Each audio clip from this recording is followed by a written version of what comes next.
Olá, está começando mais um TVT. No programa de hoje vamos falar sobre impeachment, assunto que ganhou muita atenção após ocorrer no mandato de presidência de Fernando Collor de Mello em 1992 e mais recentemente nos protestos que vêm ocorrendo em todo o país. A equipe do TVT foi à sua saber qual a opinião do público a respeito do assunto. Você acha que o impeachment resolveria a situação do Brasil atualmente? Eu acredito que não, porque no caso, se tivesse um impeachment realmente, ia só tirar, vamos supor, um bolo que está todo estragado. Você só vai tirar a cereja desse bolo, o resto continua lá. Então tem que ter uma mudança total. Não só essa parte, não só o topo tem que ser mudado, mas todo o conjunto. Então, para você ter uma mudança, não adianta você tirar uma peça, você tem que mudar o jogo inteiro. Acho que não, porque não adianta você tirar a principal pessoa, sendo que as outras pessoas que são os deputados todos, e pode ser que tenha pessoas corruptas ou não. Então, se você tirar um só, vai colocar outro lá que vai depender do funcionamento do resto. Então, acho que teria que fazer uma reforma geral, que é a reforma política mesmo, porque uma pessoa só acho que não resolve, né? Claro que não, porque depende, a situação atual do Brasil depende de uma reforma completa da política, né? Entra um, sai um, entra o outro, pior ainda. Então, dependeria muito mais da conscientização para uma reforma política em geral do que mudar uma presidência. Eu acho que não, porque a situação política brasileira requer uma reforma política bem mais profunda do que realmente é o poder executivo hoje. Eu acho que só a mudança do poder executivo, só mudar quem está no poder, só quem tirar quem está no poder não resolveria nada. Para conversar sobre impeachment, convidamos o historiador Felipe Pimenta Carota, graduado pela Unesp e mestrando em Planejamento e Análise de Políticas Públicas também pela Unesp. Seja bem-vindo, Felipe, e obrigada pela presença. Obrigada. Após as eleições presidenciais de 2014, esse é um tema muito discutido entre a população brasileira, principalmente nas mídias. Mas como podemos ver no VT, ainda que algumas pessoas sejam a favor do impeachment, outras acham que não funcionaria. O senhor poderia esclarecer sobre o que é impeachment? Bom, primeiro eu quero agradecer a todos pelo convite e dizer que é um grande prazer estar aqui para conversar com vocês sobre esse assunto tão atual. Primeiramente, existe uma grande confusão no conceito do que seja a palavra impeachment. Impeachment é uma palavra de origem inglesa e que muitos têm a dificuldade, inclusive, de saber qual é o seu significado. Ele tem duas naturezas. A primeira é uma natureza política.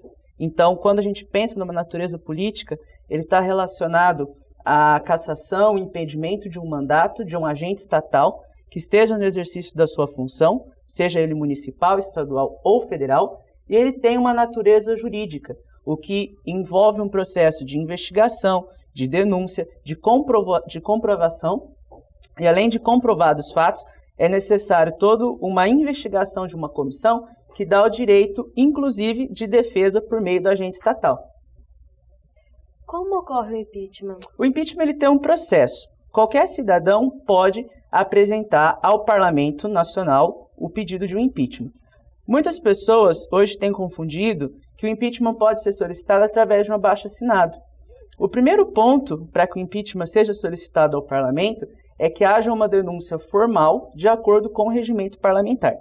Essa denúncia deve ser protocolada com documentos que comprovem que esse agente estatal tenha cometido um crime de improbidade ou de falha na administração do seu governo.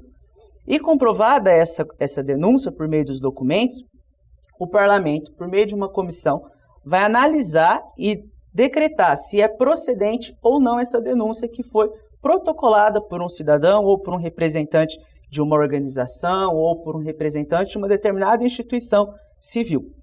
Tendo sido decretado como verdadeira essa denúncia, tendo sido comprovada, ela vai para uma comissão da Câmara dos Deputados.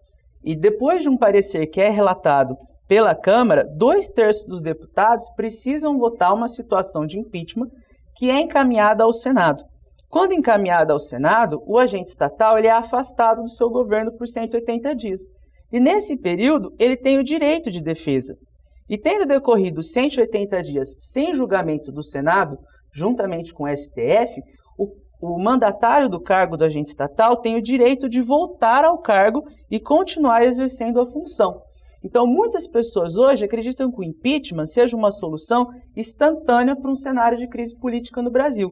E, na verdade, ele é um processo demorado e ele é um processo que exige do Parlamento Nacional todo um processo de investigação, de detalhamento de documentos, de comprovação por meio de ligações telefônicas, de movimentações de contas financeiras.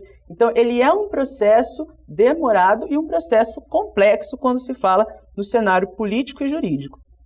E o que acontece quando a pessoa no poder é afastada pelo impeachment? Hoje se discutiu muito que, havendo o impeachment da presidente Dilma, muitos acreditariam, e acreditam ainda, que o segundo candidato das eleições, no caso o senador Aécio Neves, assumiria o governo. Mas existe uma grande confusão com isso, porque na ausência do presidente da República, ou do agente estatal, no caso do governador ou do prefeito, é o seu vice que assume. E aí nós temos um problema de formação política nacional, porque na maioria das vezes, os vices que estão nos governos fazem parte de uma coligação que é montada junto com o partido que é detentor do cargo do agente estatal. Então, quando esse agente estatal ele é afastado e impugnado, tornado inapto por um processo de impeachment, o seu vice assume.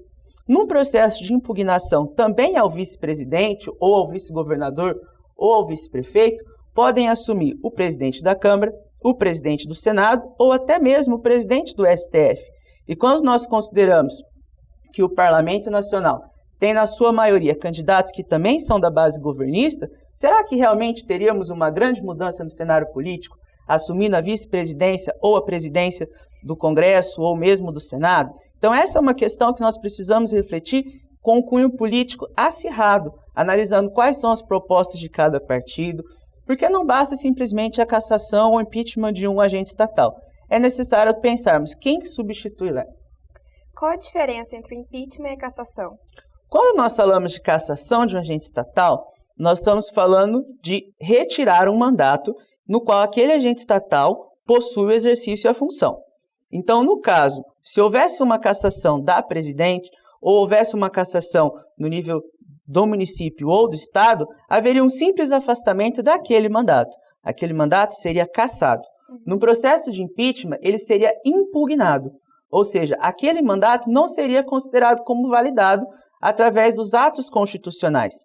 E não sendo validado esse mandato, a partir da data em que ele teria fim, então no caso da presidente, se ela fosse afastada por um cenário de impeachment, até o último dia que seria o fim do seu governo e mais 8 anos, ela estaria afastada e impugnada dos seus direitos políticos de concorrer a qualquer representação, seja ela em nível municipal, estadual ou federal. Então aí está a diferença da palavra cassação para impeachment. A cassação ela é temporária, o impeachment ele é de longo prazo, ele significa a impugnação a qualquer nível de representação desse agente estatal. Quais são os maiores exemplos de impeachment na história? E aí que eu gosto dessa pergunta é porque nós podemos deslocar um pouco do cenário nacional e pensar como que esse cenário do impeachment ele aconteceu em outros países. Nós temos ainda no século XIX, com o presidente Johnson nos Estados Unidos, um caso de impeachment. Depois, já no século XX, com o caso Nixon, no meio de um processo de pedido do seu impeachment, ele renuncia para que não seja, então, impugnado e seja afastado dos seus direitos políticos.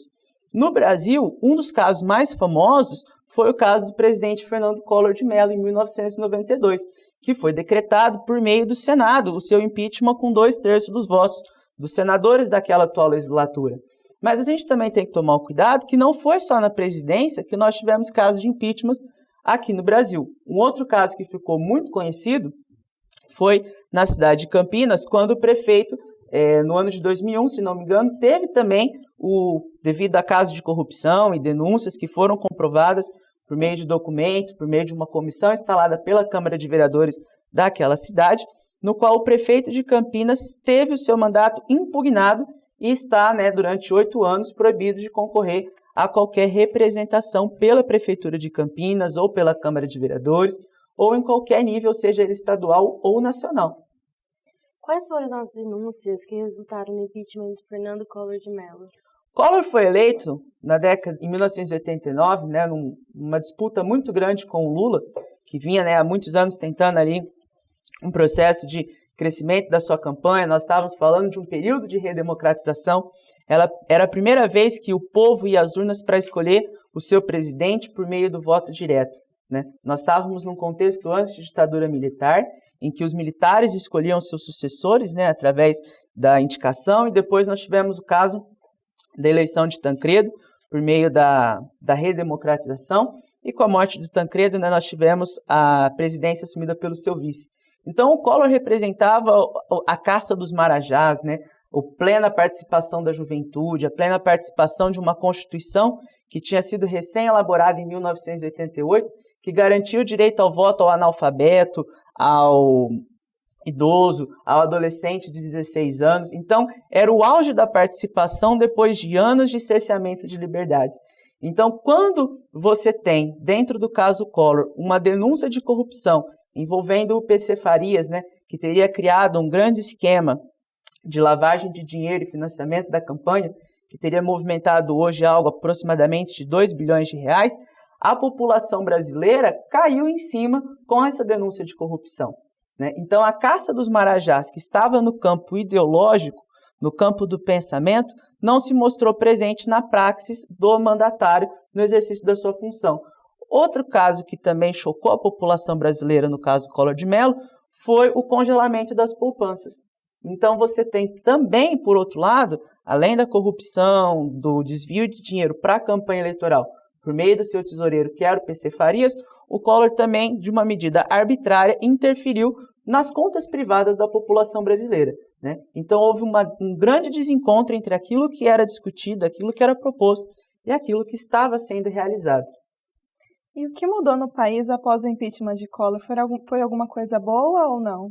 Olha, uma das características que nós podemos observar, e isso eu considero extremamente significativo no impeachment do Collor, é dar à população brasileira o sentido de participação. Depois de 25 anos de liberdades políticas restritas, de censuras e de repressão nas ruas, sem direitos de expressão, ou sem direito de mídia, ou sem direito de liberdades políticas, as pessoas puderam, através do impeachment do Collor, pintar as suas caras e sair às ruas e dizer qual era o pensamento em que a nação brasileira, que aquela juventude estava construindo na década de 90. Ou seja, um dos maiores legados que o impeachment Collor trouxe, e não é à toa que nós vemos hoje as sociedades de rede, né, como o Manuel Castells fala, se mobilizando através dos protestos, mesmo nas primaveras árabes, como a gente teve na região do Oriente Médio. Depois não foram só 20 centavos, né, quando aumentou o preço do transporte em São Paulo e tantas outras capitais do Brasil. E agora nos discursos, né, contra o mandato da presidente Dilma Rousseff, nós despertamos no Brasil um sentimento de que é possível, por meio da participação política, o cidadão colocar as pautas que vão ser discutidas, que vão ser votadas, que vão ser implementadas por meio do parlamento. O que torna a democracia participativa e não representativa. E não delegar a um agente estatal o direito de votar ou de representar ou de manifestar a sua opinião pelo povo, mas de que o povo leve ao parlamento as suas pautas e que o parlamento decida, então, por meio dessa democracia participativa, as vozes das ruas, as vozes dos movimentos de massa. E esse é um dos grandes legados que o impeachment de Collor deixou para a nossa história brasileira. Como os movimentos que ocorreram na época do Collor podem ser comparados aos ocorridos esse ano? Bom, eu citei para vocês o caso do Manuel Castells, né? Castells fala muito da sociedade de rede. E como que nós temos os protestos hoje? São protestos que começam principalmente nas redes sociais. Começaram através de comunidades virtuais, através de redes sociais, e essas redes despertaram na população um sentimento de participação, de revolta, de querer colocar realmente a sua ideia, a sua voz, o seu discurso, de se mobilizar, de ir para as ruas, de se organizar em instituições civis, sociais. E quando a gente pensa o impeachment do Collor, nós estávamos no auge, no maior ponto da publicidade e da propaganda eleitoral. Nós estávamos disputando uma presidência da República entre Lula e Collor através do sistema midiático. E nós temos toda uma discussão do poder que a mídia teve no processo eleitoral. E pela primeira vez, a mídia serviu tanto para a ascensão do cargo do agente estatal da presidência, quanto para a divulgação dos casos de corrupção que existiam dentro do seu governo. Então, o que nós temos em comum entre o impeachment do Collor e a discussão do impeachment da Dilma hoje é essa sociedade da comunicação. É essa sociedade em que a mídia passa a fazer parte da formação da população, de como essa população pensa, de como que essa população absorve a notícia e a possibilidade de mobilização social, seja ela através da telecomunicação, seja ela através da internet, seja ela através das redes sociais. E isso, com certeza, vai ser o grande diferencial para que as sociedades do futuro possam se organizar na escolha dos seus representantes, na escolha dos seus cenários e numa grande reforma política, que é o que o nosso país precisa. Felipe, muito obrigada pela sua participação. O TVT fica por aqui. Semana que vem tem mais. Até lá. Obrigado. Obrigada. Obrigada.